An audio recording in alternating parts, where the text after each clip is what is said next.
Hello. So this is an answer to a question on essentially good and evil. In reference to beings, was asked about beings, sort of good beings, bad beings that you might encounter, and this particular person has had some experiences in different settings. Now, when we're looking at good and evil, the first thing that we need to understand is we have to start breaking our perspective into a grander scale. Because when you start looking at essentially positive and negative pressurizations of evolution, you look through grander and grander expanses of time, you notice that negative causes can have very positive effects, and that positive causes can have negative effects. And how these express through the karmic web is almost impossible to comprehend. And so you really need to be in very, very deep meditative states to start to get an inkling of how things might span out over time, or span out and pan out over time. Okay, so what are the key factors here? The key factors are unification. Both, if we chunk back down again into a separative mindset of good and evil, both good and evil are working towards unity. Right? Now, the key difference is you working towards unity through imposition, an iron-handed imposition, or that would be the evil, or the good, working towards unity through the medium of sovereignty and freedom. So this becomes really, if we want to simplify it as much as possible, is it imposition, or is it freedom through which you're working towards unification, right? So, there's a saying that the road to hell is always paved with good intentions, right? And good intentions might be something like peace. How do you enforce peace? Well, any enforcement is through imposition.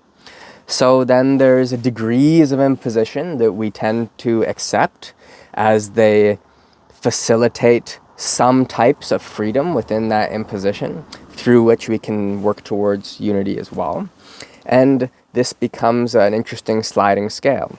So good and evil, from a higher, a more expansive perspective, pressurizations of evolution, right? Of the evolution of the individual, of the evolution of the group, and this keeps expanding.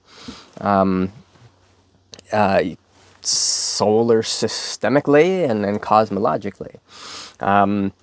So in order to discuss this, you sort of have to chunk back down, and look at, again, from the separative perspective, okay? So when it comes to teachers, are you being imposed upon? Are you being forced into a particular paradigm?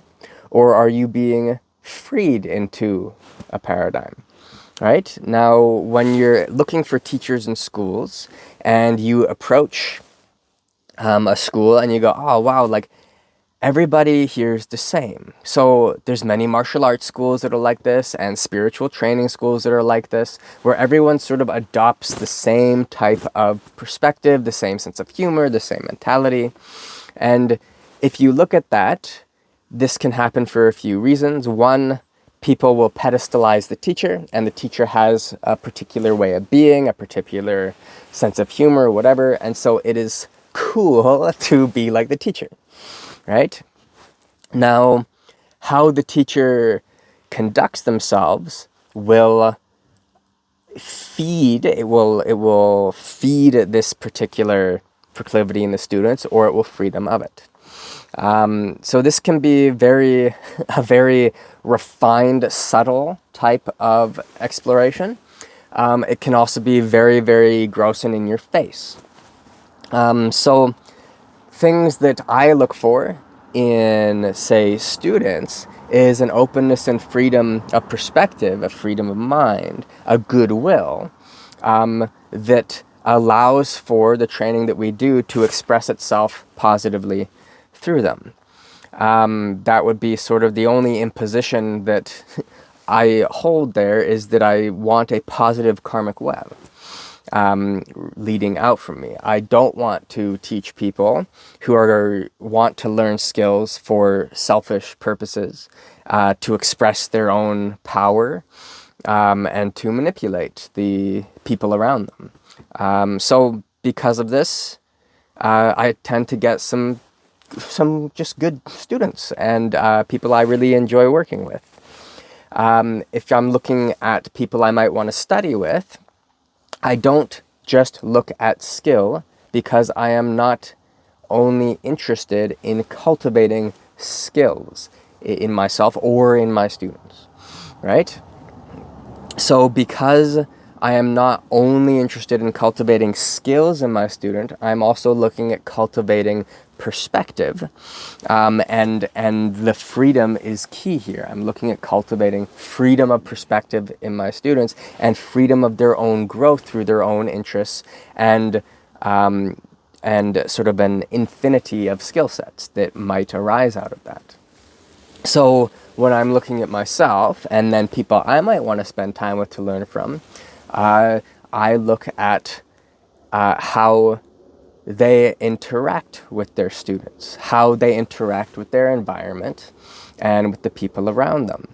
And because of this, you're looking at how cleanly and how minimally you can damage your students, right? How do you do the least amount of damage?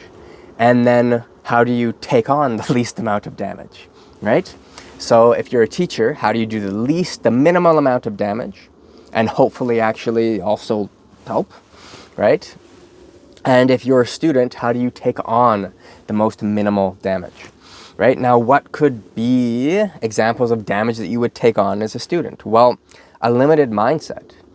If you are wanting to train with a teacher, and you are having it be put into you that you are better, that this system is better than other systems, or that you are better than people who engage in other systems, or that particular types of training are for idiots and other types of training are for smart people.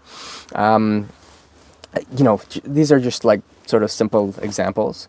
If you are having it embedded in your subconscious that it's fine to like make fun of, think whatever, you get it. Think that way towards others, and you're creating separation between yourself and others. A lot like that, where you're pedestalizing your own stuff that you do.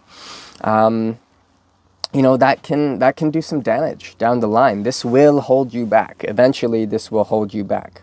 So if you are being trained to isolate yourself, right, to treat yourself poorly through misguided expressions of discipline, whatever it might be, well, this is imposition, right? You are being imposed upon, and you are learning to impose upon others. So can it be helpful? Yes. It can create certain pressurizations that hopefully, if you end up teaching that way and through those impositions, whoever you're imposing on will go, you know what, I'd rather treat people with freedom and, work through this approach to freedom. Now, of course, people are going to listen to this and have their own views, and maybe this is like pushing into your own way that you might have engaged with your training, with yourself, with your students, with the practice, with the environment around you. And you might go, hey, well, like, screw you, Nathan. These are all the good reasons to impose on yourself, to impose on the environment around you, and to impose on your students. And if that's your thing, then that's fine. do your thing, you might be pressurizing in the people around you some really positive like bounce back against that, right? So it's very common at a certain stage in development that students will develop a very strong anger towards the teachers. And this is in response to the imposition. So how do you teach in a way?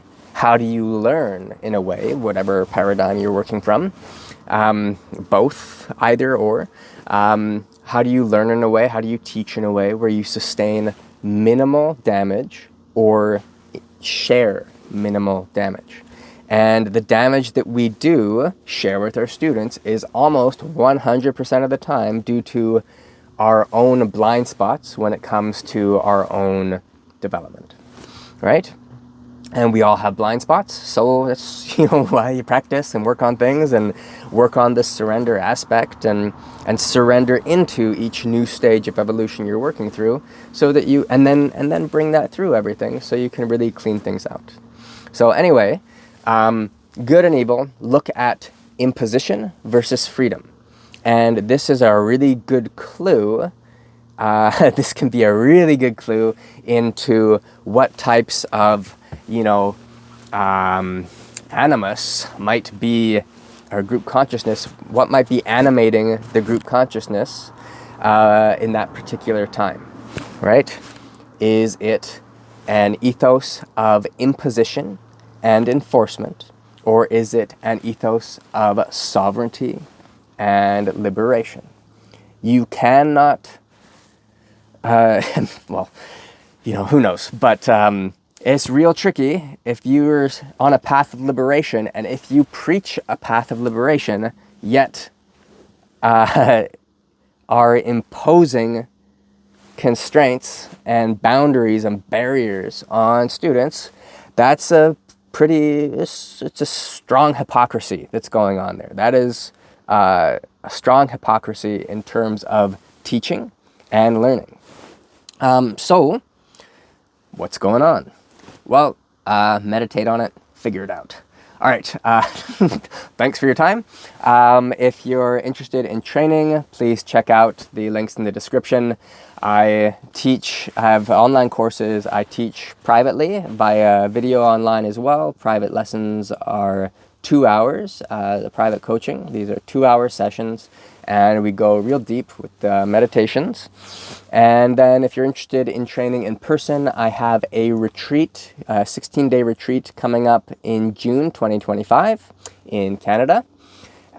This is a level 1 and 2 spiritual initiation. So if you're interested in that, you can once again check out the links in the description here. Alrighty, thanks for your time. Hope you enjoyed this. Bye.